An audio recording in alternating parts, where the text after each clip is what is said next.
So let's jump right into business. First of all, when it comes to team affinities or faces of the franchise, you have to realize that each division has 5 teams. So for the American League East, you have 1, 2, 3, 4, 5. You need 50 program points in order to get the face of the franchise. Therefore, 5 times 7 is 35, but since it's 50, it's actually 350. Now, each showdown that you complete actually gives you 20 program points, or vouchers, I should say, that transfer into points. So 250 divided by 20, you're gonna have to at least complete this, I want to say 13 times, in order to complete an entire division. Now you might be saying to yourself, well, that is not an easy task, and I'll completely agree with you. It's not an easy task, but for getting free diamonds such as this Gleyber Torres that we unlocked last night, I think that it is 100% worth it. And for me, I only had to do the showdown twice. The AL East, I beat them twice and had 40 points, and then pretty easy it was to go ahead and do the moments for an extra 3 points. And since I do have Mickey Mantle, it was also pretty easy to stack up the innings with the Yankees and tally the runs with the Yankees as well. Now, when it comes to getting these other players like Blake Snell that I am on the road to getting as well, even though as you guys can see, I have no program points towards him, it's going to be a difficult task, because what we're going to have to do in order to do it the most effective and cheapest way possible, it's going to be through. Now, a lot of people have come with guides on how to do Showdown, and I feel like you guys might be intrigued into finding out what exactly it is that I do when I go into Showdown. So what we're going to do is we're going to draft a team, and we're going to see whether or not we can just skip to the boss and defeat the final boss. But it's important before any of these to know who is the boss that you face at the end. For example, in the AL East, you face Garrett Cole in Yankee Stadium. In the NL East, you face Jacob deGrom at Citi Field. So you need to know who you're facing in order to know whether to stack lefties, whether to stack righties, or whether to stack, for example, power versus right, which is what I normally stack, or stack something along the lines of vision if the pitcher has a high K/9, for example. But if you're new here and have been enjoying today's content, make sure you hit that like button, red subscribe button. Don't forget to follow me on all social medias at BladeMiss, exactly how it's spelled on the YouTube channel username. That's where you get most of the updates first, on Twitter and Instagram. Also turn on that notification. Make sure you pay attention to the community tab by clicking on community, and there I ask you guys to vote at times, so make sure you guys go ahead and vote. And to be honest, I'll be completely honest with you all, I currently have, I want to say, a 50% win rate when it comes to beating the showdown bosses. So I'm gonna do a draft, and it's gonna be separate from this current, just in case the current draft that I'm about to do doesn't make it in terms of actually beating the bosses. I'm gonna upload the one that actually does make it, and I'll let you guys know how many tries it took me. But we're gonna go ahead and do it versus the NL East. Why, you might ask? Well, I want that team affinity Juan Soto to add him to the squad. I'm planning on having Juan Soto, Byron Buxton, Joey Gallo patrolling the outfield, and then I'm going to go ahead and basically stack out the team with team affinities as quick and fast as I possibly can. This is going to be the first guide that I give you guys. So if you guys want to see more guides, make sure you guys hit that like button, 25 likes, and I will drop the next guide. Now when it comes to this, it's pretty simple. You pay 1,000 stubs. If you're able to beat it in one try, you get the 1,000 stubs back. That's pretty much how it works. We got the team affinity Juan Soto. That's one of the cards that I plan on using in the future. I'm going to go ahead and pick him up. Most likely going to have him leading off. And now that I do know that I'm facing Jacob deGrom, I want to stack power versus right. So every single player that I get in this draft, it's going to be the one that has the highest power versus right. Didi, 70, 56, 65, and 30. We're going to go with Didi Gregorius here. And then we continue doing the same thing. 65 is the highest. We'll take Corey Dickerson. It doesn't matter to me whether he's a lefty or righty, because you're going to have to hit regardless. So I'm just looking for that power versus right. I'm looking to hit line drives. I'm looking to hit shots. And unfortunately here we only got one option for a hitter. Now, when it comes to perks, I believe that perks are one of the most important things. Sometimes you get really crappy ones, and sometimes you get really good ones. Let's see what we have here. Spark plug, never ever use it, because you always play in the top of the first. So spark plug will never actually work. Here we have opposing runners will not lead off. There are usually 2 pitching perks and 2 hitting perks. It looks like we have 3 hitting perks here and 1 pitching perk. I think Oppo Taco or Clear for Takeoff are the ones that we are looking to take, or one of the 2. So I think contact boost on outside pitches is more likely to occur for me than Clear for Takeoff, as I'm not really the most disciplined hitter in the world. Now let's continue here. Defibrillator or Ice Water in Veins. I think that the best thing to take is honestly Defibrillator, because it's like Jump Start, where the first pitch you have a boost on. Here it's very easy to be in a 1-1 count. It's very easy to be on the 2-2 count, and you're gonna have a boost for the first pitch of the at-bat every single time. Now when it comes to managing the squad, this is basically what I do every single time, right? So I look at the team, I'll make sure that everybody can hit and has good power against right-handers. And right now it looks like everybody can hit and has good power against right-handers. I'm seeing the bench to see if there's anybody that might have more power than Asdrubal Cabrera, which as of right now is the only player besides Jorge Alfaro that I did not personally draft. So these 2 players, 7 and 8, I didn't personally draft, but it's perfectly fine because as you guys can see, they both have some pretty good power versus right-handers, so that's perfectly fine. But if, let's say, 7 and 8 or whoever were in the lineup that I did not draft was in the lineup, and then I had 2 drafted players on the bench, I would just grab the 2 drafted players and I'd put them in the lineup out of position, because at the end of the day it doesn't matter. The showdown battle is always hitting, never fielding, so you don't even have to worry about it. And then usually for the pitcher, I'll look for the best hitter and I just replace the pitcher instantly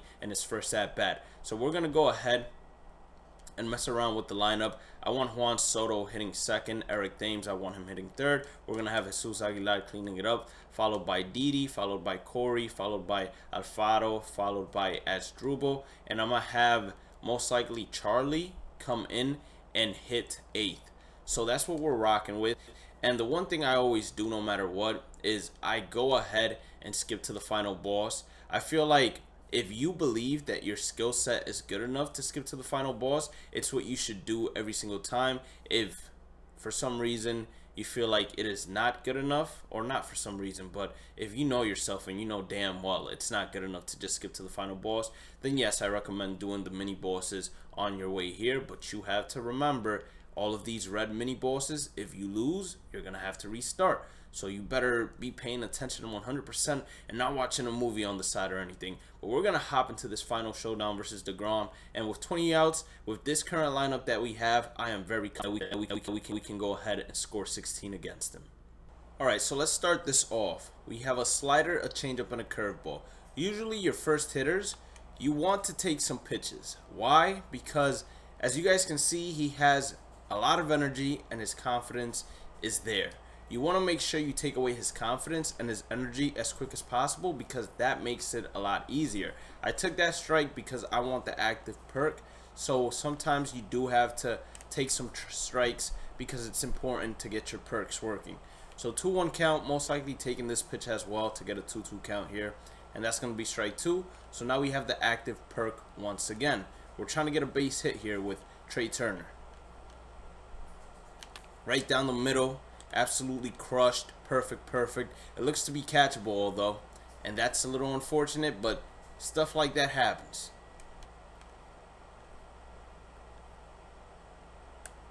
We'll take that strike anytime, any day here, even though that was a good pitch to hit. Outside fastball, we were early on it, slightly rolled, but we got the job done. We got the base hit. Now it's time to take pitches and make sure we drive in the run.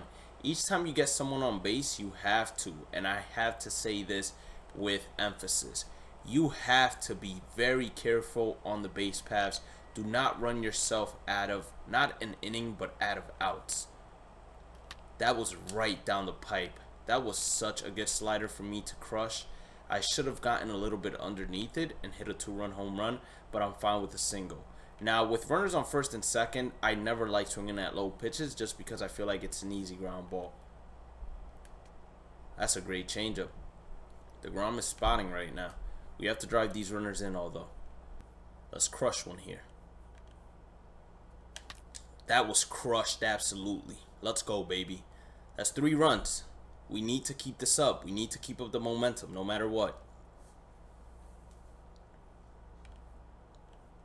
Another thing I want you all to pay attention to is, look how fast his confidence is now deteriorating. The more runs you score, the earlier, the better it is for you in the long run. And look at his energy. We're working on everything. That was right down the middle. I could not pass that up. If the ball is in your sweet house, and when I say that was in my sweet house, it was in my sweet house. It's just sometimes those pitches you can't pass up. Another thing is, you do need to be very well disciplined here. You can't just go in here looking to hit every single time. You have to have the ability to take pitches. And another thing, if you want to work on taking away the energy as soon as possible, something that you can do is you can just put the controller down until you have 2 strikes. After you have 2 strikes, you pick it back up. 3-1 count here. We have to take this pitch no matter what. I'm working on his energy. That's a good fastball. Full count. We're just looking to make contact here, move the runner over. That's all that matters right now. That was a bad pitch to swing at. That was ball 4, but it was a fastball. I was looking for the fastball. The reason I was late is because I didn't actually want to swing at it. Now, that was not a productive out. Any out that does not move the runner over is not productive.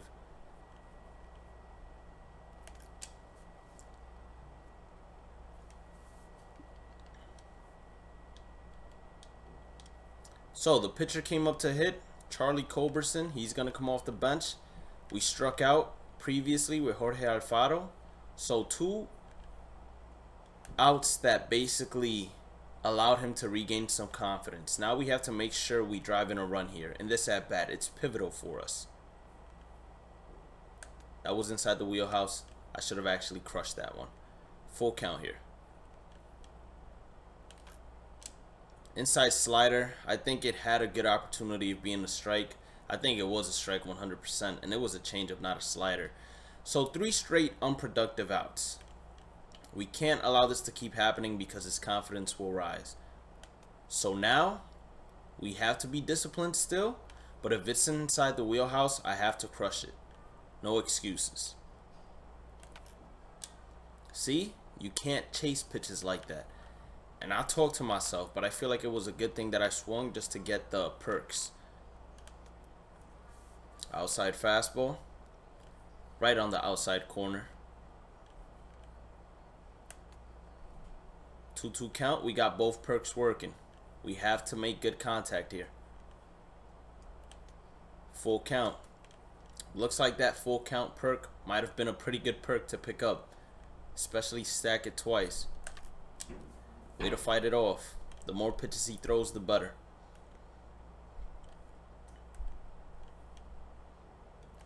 That was crushed. Let's go. Peter Alonso wasn't able to make that grab. We're going to have runners on the corners now, and that's going to bring up Trey Turner.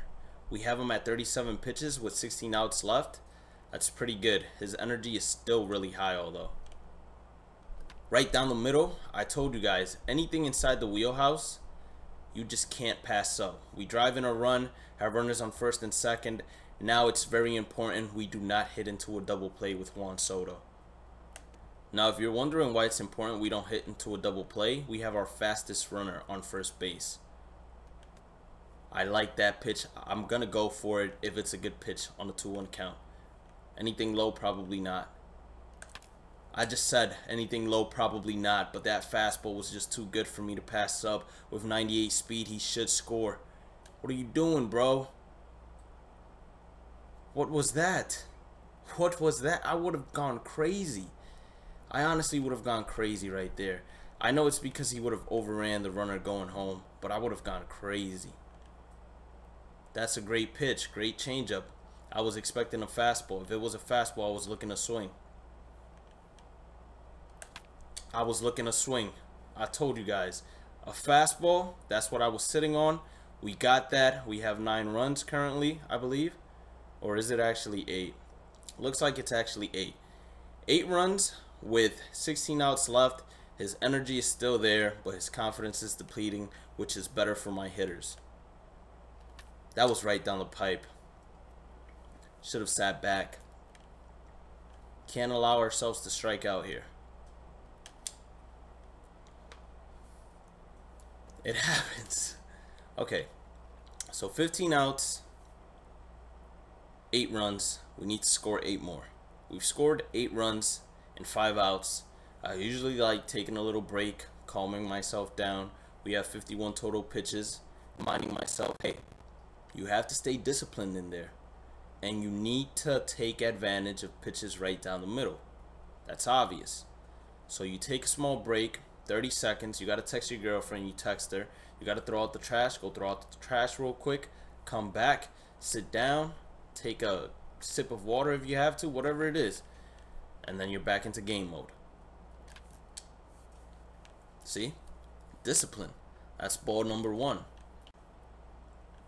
I want him to at least get 58 pitches or a base hit.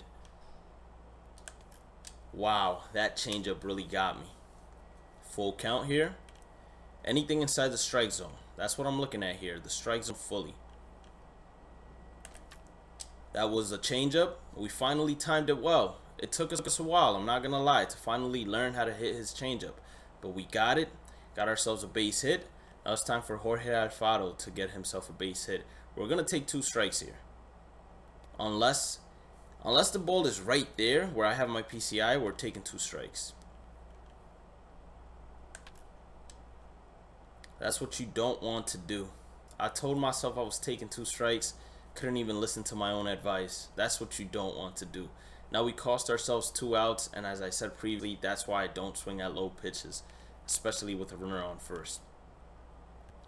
And another thing is, this is the bottom half of my lineup, meaning this is 7, 8, 9. So I do want to make him throw a lot of pitches to the bottom half, so that way when he gets back to the top, these guys are, or not these guys, but Jacob deGrom is more tired, making it a lot easier for me to make solid contact instantly. And if anything, it helps out these bottom guys, because by the time he comes back around to face them, he's going to be even more tired, therefore allowing me to have a better opportunity of base hits as we get just underneath that one. As you guys can see, after we scored 8 runs in 5 outs, right here we have 4 outs and 1 run. So we have to turn it around. And I might get anxious and want to hit really badly, but I have to remind myself, you can't do that. You just have to take pitches right now. You need to go ahead and waste his energy. Unless it's right down the wheelhouse like that one was, you have to take pitches. I was early on it, of course. The PCI wasn't even really on it. We got him at 73 pitches so far. So now with the top of the lineup, I think now with 10 outs left, 100% not swinging at anything unless I have 2 strikes.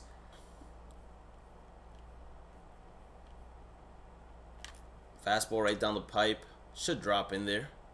Let's go. That's going to be a triple.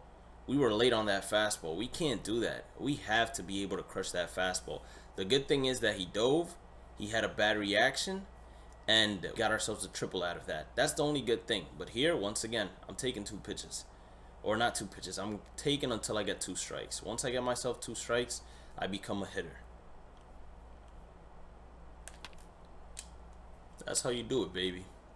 That's exactly how you want to do it.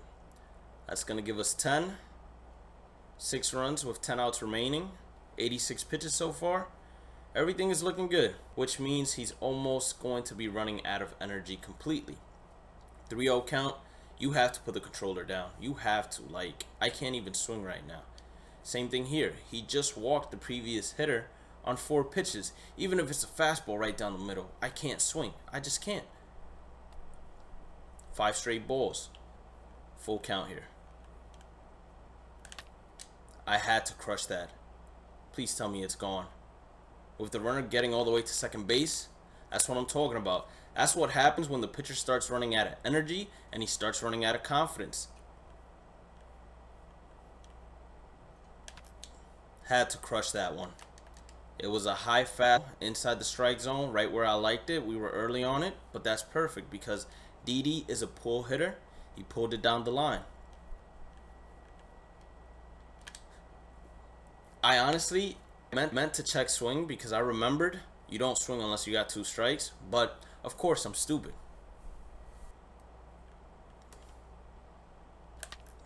I like that pitch a little too much.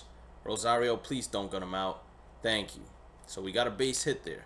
I'm seeing the energy on yellow. I wanted a bunt. That's all I'm going to say to you all. Safe.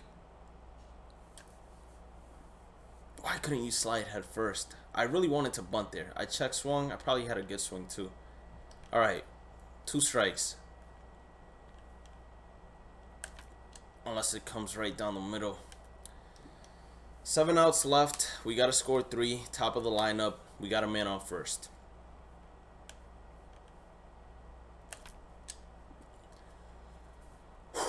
Underneath that one. 6 outs remaining.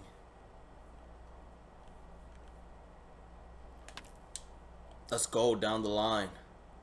I was debating on whether or not I wanted to swing, but that was right down the pipe. Now we got runners on the corners. Energy is red. We missed? What? We were that early?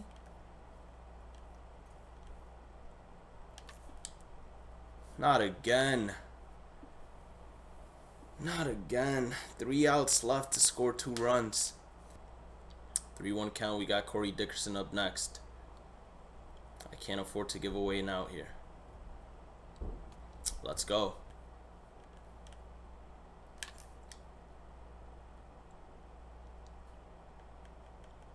Just got underneath that one.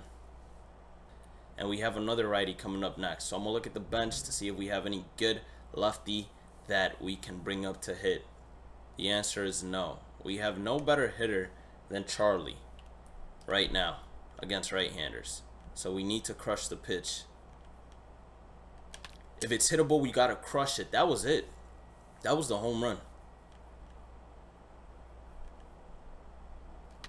Right down the pipe. Absolutely crushed. No, no, no. Stay at third. No, no, no. Stay at first. Please. Please. Alright. Alright.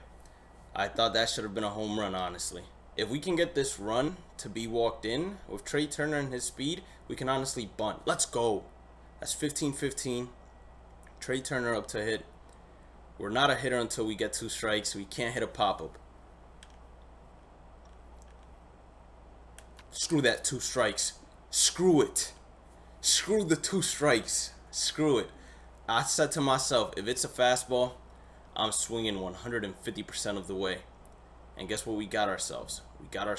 Please, if this does not count, I will go crazy. Okay, because I was going to go crazy.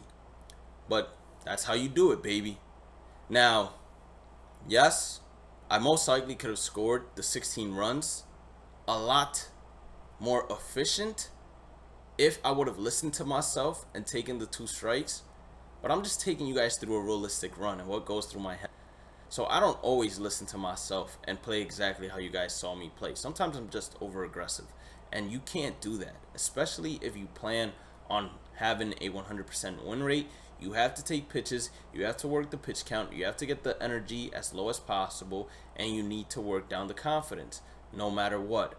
We beat them. Now it's time to go ahead and exchange the vouchers. So as you all can see, if you do go ahead and skip to the final boss and you beat the final boss in your first attempt, you don't lose out on any stubs. You still receive 1,000 stubs back and then a little extra. We got ourselves 5 of the vouchers, and now we're gonna go to the Team Affinity section in the AL East, or NL East, excuse me. So that would be either Atlanta, who has currently Ozzie Albies, who I might be interested in getting. I'm not 100% sure yet. That arm strength is not too convincing, but having someone to protect my lefties is very important. You could get yourself also Brian Anderson, who has a very good swing in every single MLB The Show, and he's a great fielder, great arm strength, and the arm accuracy, it's there. And then last but not least, well, not last but not least, third option is Michael Conforto, who has a glitchy swing every year. His defense is not up there, just like Juan Soto's. And then from the Phillies, you can get yourself Erin Nola, has a pretty good arsenal, but not the best attributes all around, but he should be able to battle, especially this early in the game. And then last but not least, we have ourselves Juan Soto, the player that we're currently going for. Silver reaction, or I should say silver fielding, bronze reaction, pretty good speed. I really want him out there because he's been an absolute for me with his current gold card. So what you do is you go to the Showdown exchanges, you put in 5, it doesn't really matter, click on missions, you go ahead and do this the amount of times that you need to do it, and you'll be getting yourself prospects at the same time, which is going to be great because you'll be able to do collections a lot quicker, especially for the first inning program to get yourself extra stars, and then collections in general to get yourself extra stubs and experience elsewhere. I'm not exactly sure where it is elsewhere, but if you guys did end up enjoying today's content, please make sure to hit that like button and red subscribe button. As I told you all, I want 25 likes. We get ourselves 25 likes, and I will do another Showdown video, actually. Another guide, I'll do another division, and I'll let you guys basically come along and tag along with me. And we'll do one for each and every single division. Just make sure you guys hit that like button. Make sure you guys hit that red subscribe button if you haven't already. And make sure you follow me on all social medias at BladeMiss, same way it's spelled on the YouTube channel username. Don't forget to hit that notification bell. And also make sure you click on the channel, pay attention to the community tab, and basically go there to vote whenever I ask you guys to interact with me, or interact with me in general there, because I talk to everyone. Really, I talk to everyone. But anyways, have a blessed day and night. Stay positive, stay safe, stay blessed, stay safe, wash them hands, and take care of others. As always, love y'all. Peace out.